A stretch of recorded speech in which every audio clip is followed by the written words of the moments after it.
Okay, so hello and welcome back. For today I'm Kevin or KBParadise C, and what I have here is another KBParadise V60 Mini, which is a 60% keyboard.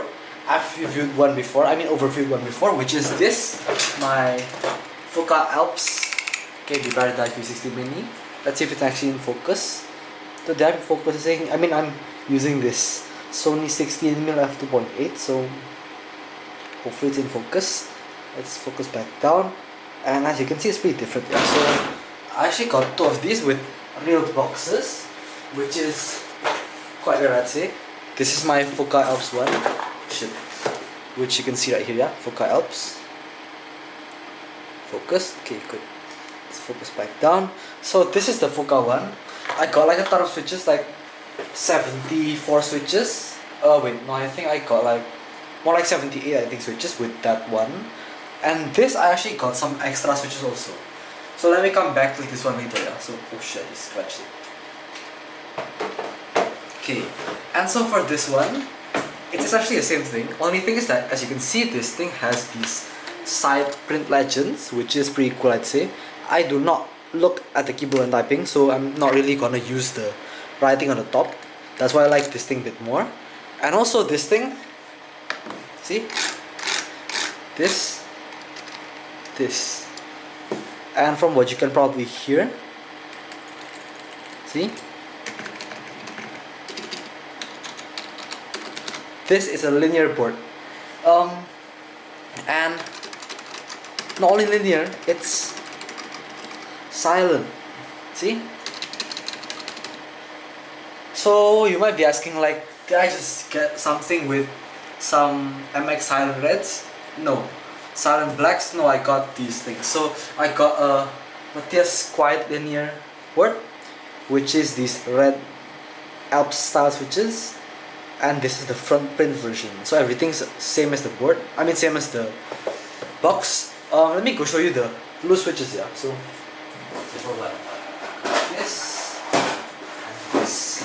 So as you can see, here I have 24 Matias linear red switches, which have essentially dampeners inside them that when you press them are pretty quiet, see? Next I have some Matias Clicky Switches, which are these things, the white ones. Let me go focus back down. There you go. And I've also got a grey Matias Quiet Click, which is a tactile, not very tactile actually, switch that I got with this board. So I got one, let me show you the inside is this thing. So I got like this board with the original case this time, yeah. So I don't have to like mod Vortex Series VX5 case to fit a KBParadise V60 anymore. And also got the original cable this time, which is a good thing because I did not get this cable when I bought the other keyboard. I still have the manual, which is also in the other board, and this time I actually got these extra switches. I also got this, which is, this is from my poker, I think. Yeah, it's from the poker, so let's put it here. So these are the extra switches, the extra keycaps. If you wanna like have a Mac layout or something like that, you can do that.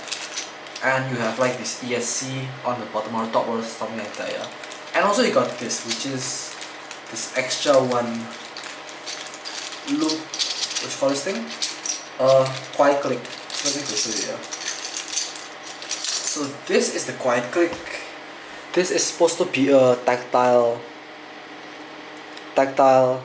silent switch, which has these dampeners on the body right there, yeah. But the thing is, this thing's not tactile at all. It's like linear. So not sure what the heck, but there you go. This thing seems like it has some Crytox because there's some white stuff inside the housing. But I'm not gonna say for sure because I did not loop this thing, and the previous owner did not say anything at all about this switch. He only said stuff about this thing. Now, on this board I actually got two faulty switches. So for Matias, I think you gotta beware, because here you go. So let me show you. Let's take my new keycap holder. So I bought this keycap holder because I sold my Logitech G Pro X, which had like a keycap holder I was using. and because I sold it, I do not have any more now. So I got like one of these and two of these like tie ring thingies for like long space bars and stuff like that. Yeah. So this I bought from mechanicalkeyboards.co.it, which is the same place that this thing was originally sold in 2019. In the 2 years of use, let me go show you the switch. Yeah, if I can. Let's see, which is the switch I took out. There you go. So one of these switches, which is this one, I desoldered this thing. Yeah, this thing had a chip in the switch, like literally a chip. Let me go show you. Let's focus in. Come on, you see? It's like this little chip right here. Yeah, right over here. See? You can see it's like a bit angled. So with this small chip, these keycaps actually come out very easily. Wait, this thing's a new switch. So this thing came out of one. I mean, this thing came out of two, and one I refurbished the switch because the switch was double clicking, sometimes even triple clicking. So that's not a normal thing for a switch to do, and I fixed that pretty easily actually. So let me go show you after this everything. Let's put all of this back in. Okay, let's put this thing over here. Oh, I forgot the switch. So what I did to revive the switch essentially, yeah. I mean, I think I could like flash a picture of my soldering on the board. I mean, on the screen. Hopefully, I can do that if I remember to do it, yeah. And let's show you the inside of this. I've never used this thing at all, not even once. This thing's like right out of the package, so hopefully I can actually use this thing. Not sure how the heck you use it. Let's see. For Alps, you wiggle it side to side, so I think you should do this. And do this. Not bad. This is genuinely good. So I recommend these things way more than these things. These are like rubbish. So then let's see. This, let me bring this right here, yeah, and push this camera down a bit. So this switch had a double click issue, which is now fixed. How I fixed that was like I just simply took the switch apart. Let me go show you how you can take one of these switches apart. Yeah, so let's take this thing out. Pretty simple actually, only it's not like the SKCM. So on SKCM switches, you actually take the whole switch apart and the leaf stays in. So I mean the click leaf stays in, the tactile leaf comes out, spring comes out, the slider comes out. Now with this thing, everything comes out and the bottom goes down. So let me go show you. So you just pick this thing up with your finger and pick the other side out. This is a bit harder than I thought, you know, like hugging the tripod. There you go, just pull this thing out and you have the whole switch out. So I'm not sure how the heck you can put these pins back in when you put them in, and I do not advise you to take the slider out if you don't want to put the click plate back in. So I'm not gonna take it out further than this. So if you want to loop it, just loop the spring, cause these things are pretty smooth factory, even though they're not looped. And yeah, that's pretty much it. Line the pins back in. And oh yeah, let me show you how I cleaned this thing up. So how I fixed this issue of the double click thingy was I just took the spring out, push this thing down like this, yeah, so that the contacts actually contact each other, spray it down, so the front of the leaf, the thing that comes out like this, is actually pushed up like this, and so you can actually blow the dirt out of here, and then push the thing back in. And then at this point, the two leaves are not contacting each other, they like go and go forward. At that point, you spray the insides over here with air. For my case, I have this thing. Let me show you. I have a 600cc blower, which is made by me, obviously. This thing is a bit bigger than the normal rubber thingy, so if yours does not work with the blowing way, you might have to take the switch plate apart or get a bigger blower like mine. Let's continue with putting the switch back together again. Yeah? So to put it back together again, it's pretty simple. But now the spring's gone, so fuck. Wait, shit. What the heck did I lose the spring? I think I'm gonna have to pause the video and I'm gonna come back when I find the spring. Okay, hello, welcome back. So I have officially lost a spring. These things usually go to other dimensions and oh shit.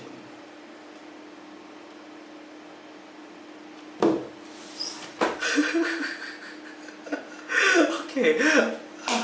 So I flipped my room upside down to find a spring, and the spring's right under this thing. Fuck the spring, man. Okay, let's continue with the overview. At least I saved myself like 4,000 rupiah, which is like a third of $1. For oh shit, I nearly lost that thing again. Man, I thought I was like good at like looking for springs, and I was like, where the heck's this thing? And I was prepared to lose the spring when it just popped into existence. See, as I told you, these things just pop into different dimensions. They can like vanish and just come back suddenly without any warning. Just gotta push this thing go back in like this, yeah. And to put this thing back in, just align these pins and the spring back into the housing. Just like this. Then push the spring down. There you go. That's the switch back in. So that's what I did with this number 1 switch. And what happened now is everything's okay. My soldering was not the worst. So oh yeah. So that I'm gonna still so maybe. So now that we're done with the switches, and I'm so done with the switches, let's come to the stabilizers. So these things are okay enough, I'd say, from the box. See? They sound not bad. Actually, these things are looped already, yeah. So the top bits, like the coaster thingies, are looped with Krytox 250, which is obviously not mine. I'm not gonna cash in like so much for Krytox, but the bottom bits I use some of my lens helicoid grease, which has worked pretty well. This thing does have some noise if you hit it on the side, yeah, like this. But this is still pretty good considering how much I paid for it. So next, let's compare this thing to my KBParadise V60. This thing has fully bearing grease loops, what you call this thing? Stabilizers. And this thing has fully Krytox plus, half Krytox, half bearing grease stabilizers. So let me go show you, yeah.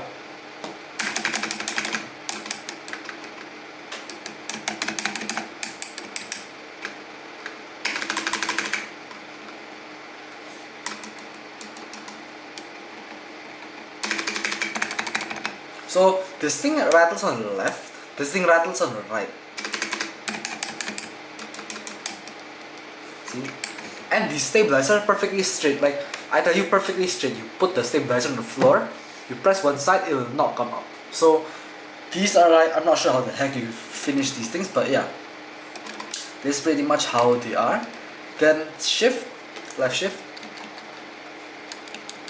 This thing has some rattle. This thing has pretty much zero rattle. This, the shift.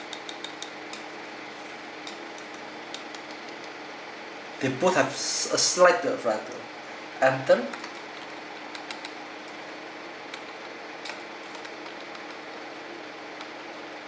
This thing wins by a bit, like literally the slightest bit.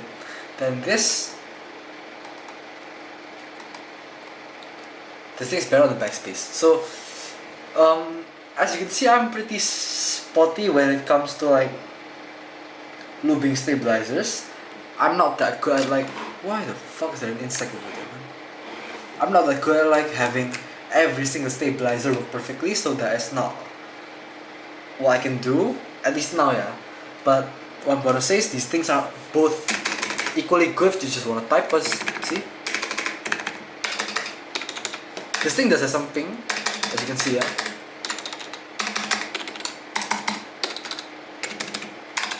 Oh yeah, and also let me tell you about the ping. These things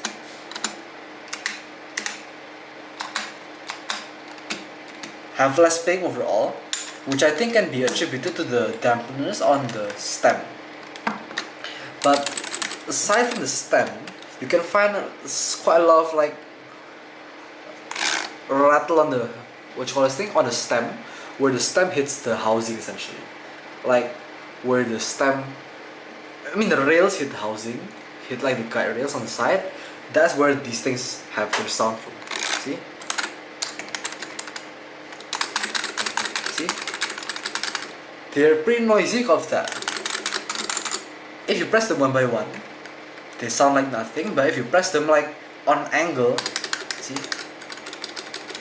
They sound like some rattly bits of shit, but yeah, not bad actually. So these things are a bit more noisy than MX Reds, even without any loop or any silent MX Red mods.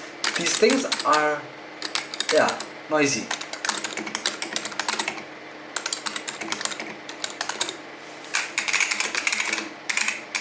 So this is less noisy than this, but still this is, I think, gotta be more noisy than some normal cream damped Alps, because of how the switch rattles inside itself essentially.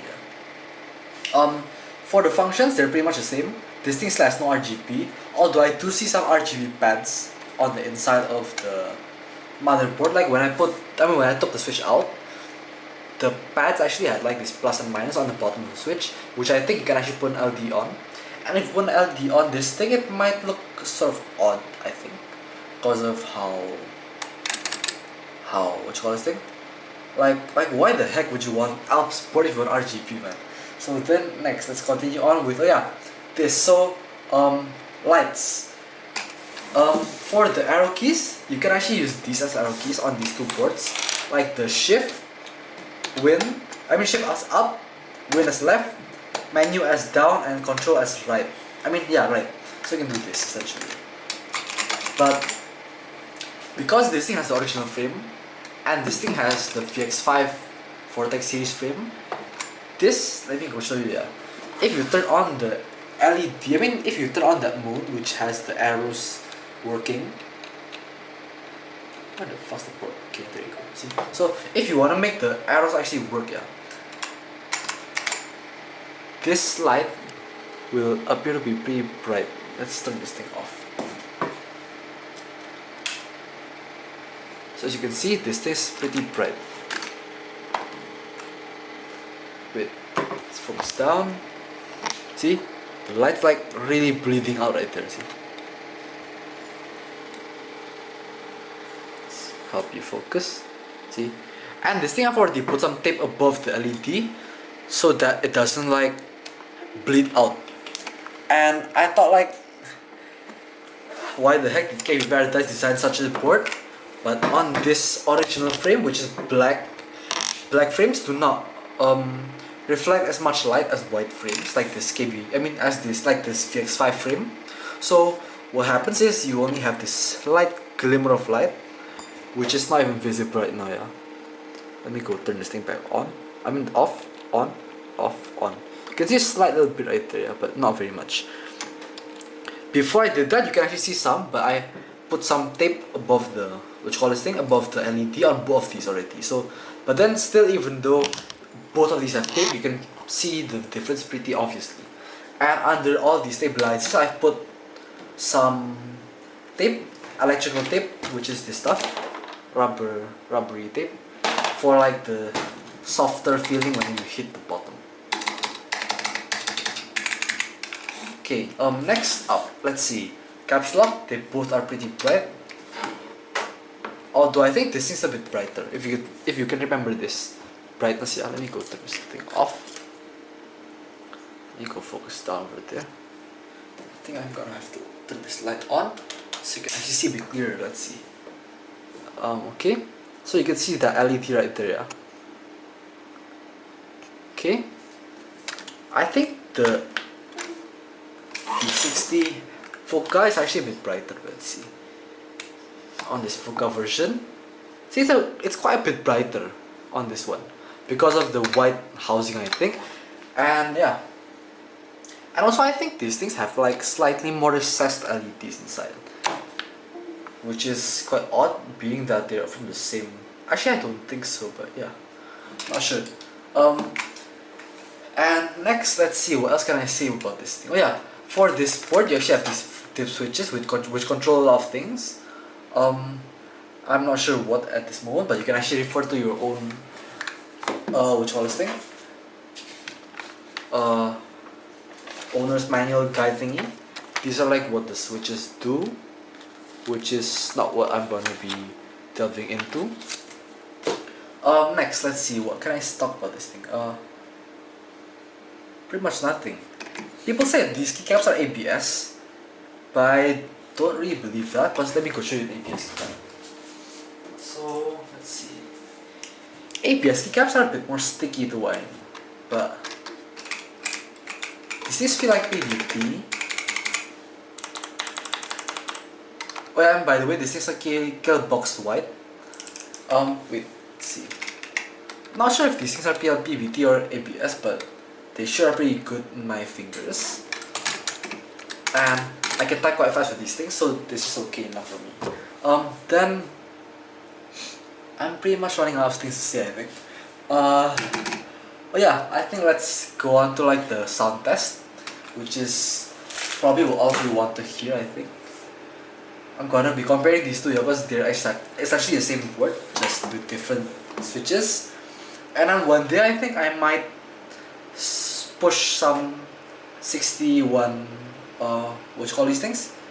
SKCM Alps into one of these boards. Because soldering these things are actually not that hard, so I think I might give that a chance one day, a try one day. Let's see. So, why is this so yellow? Let's turn this night mode off. Bring the camera back here. Turn that off. Okay.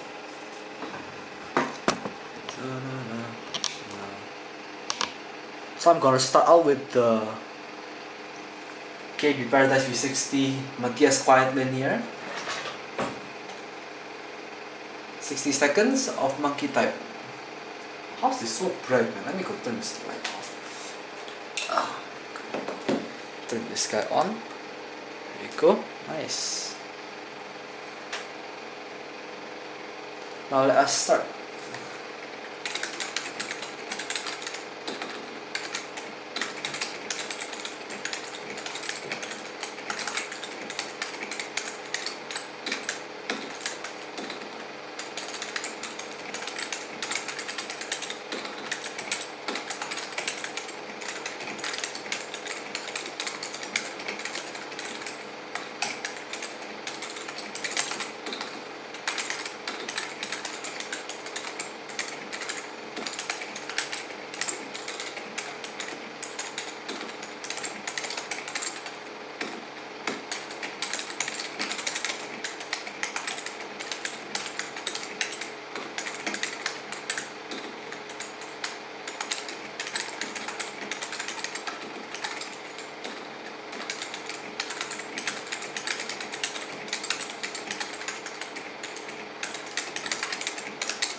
.68 words per minute, not too bad, I'd say.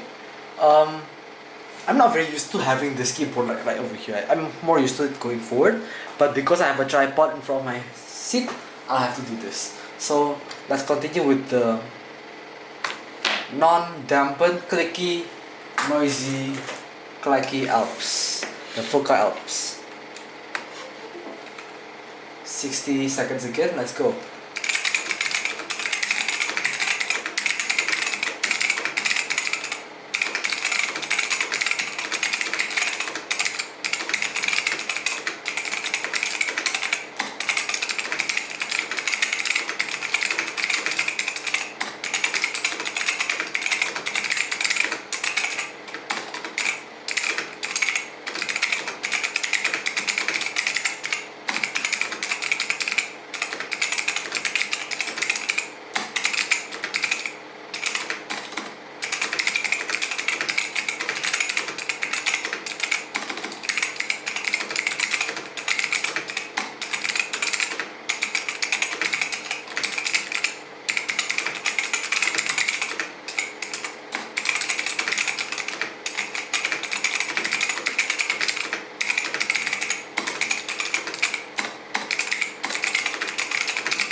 71 WPM. I'm constantly going down. Okay, so the conclusions: typing on an angle is not the best, but I'm also better at using this board because obviously I'm not very used to using silent linear switches, especially ones that have these Alps type switches. So yeah, honestly, this is what I like, which is variety. So let's go up, come on, camera. Ish. So you know why I like variety? I like variety because like I like music and stuff like that. So I like to like listen to stuff while I'm actually doing work, like um modding. I mean, making some 3D print designs and stuff like that. But sometimes this can be a bit too noisy if you wanna listen to music. I know some people like the clickiness a lot. I don't give a shit about clickiness. I care about the tactile feedback, and I like what the leaf spring switches give me. As for these things have no feedback and are a bit noisy as well, but they're not nearly as close as as noisy as this. And the fact is now I have either these two or a membrane keyboard, which I'm gonna pick this thing or this thing any day over. And these Matias tactiles are pretty much shit if you loop them. If you don't loop them, I'm not sure what the heck these things feel like. I'm gonna have to find out by myself, which means buying another keyboard, which is Matias silent click. But I'm not sure if I wanna get another Matias keyboard because first day, first broken switch. I got 10 extra switches with this board. I've already broke one. I've got a broken one, a chip in the switch, which is okay, I'd say. It still works, but I'm gonna put this thing over here because I'm not gonna use a chip switch. And one has died on me essentially by like double clicking the number one. I'm using Linux on my laptop, and if you want to use this thing on your laptop and have Linux and you want to type in some bash command to download something, for example, you type something with 1 and it goes out like 1111, and then like what the heck, man. So you got like 1, then you got like backspace and you got type it, which is not ideal, but I did solve it in less than 10 minutes, which is pretty easy because you just unsolder the switch, wobble it out.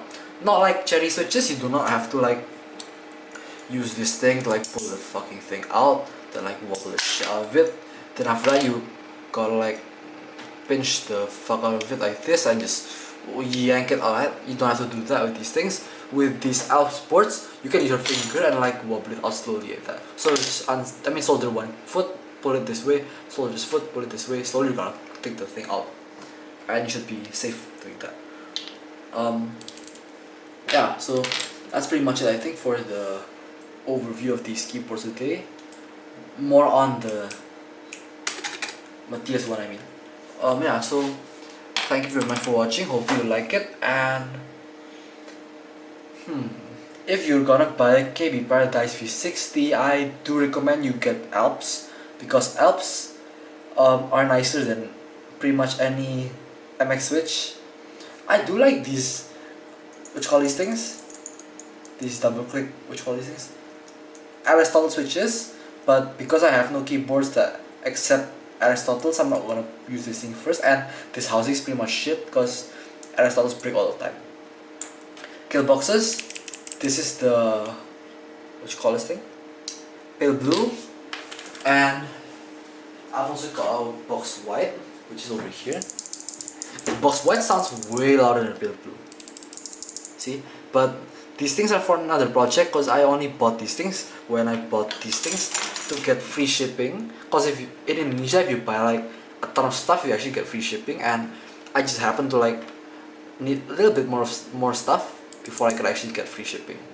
So yeah, thank you for watching, everyone. Hope you like it, and I might actually do a review on these pullers. Cause let me go talk to you about these switches in like the force it takes to like pull the switch out. Let me try a less pull switch on a Matias. Number 8. It comes out easily. Number 8 right here, yeah. It's a bit harder to pull, see? These are Foca Alps. and you can see my monitor wobbling in the background.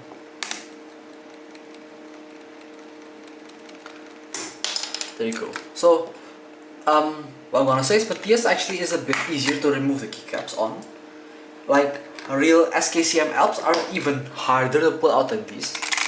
So I'd say if you wanna buy Alps and you wanna have the life of a cherry user, which is pull keycaps out easily and stuff like that, just take the Matias any day. But if you actually wanna have Alps, the best option is this. I mean the closest option to real Alps is this. But if you really want real Alps, just get any of these and desolder all switches, put in real Fuga, not Fuga, what you call these things? SKCM Alps. These things are completely different from SKCMs. So yeah, thank you everyone for watching, hope you like it, and I'm gonna come back with some more overviews in the future. I'm gonna buy a Ducky 1.2 Mini maybe in the future, if I can actually find one for cheap, because I actually like that, I like how it looks, and how it actually has feet on 60%. So yeah, thank you and goodbye.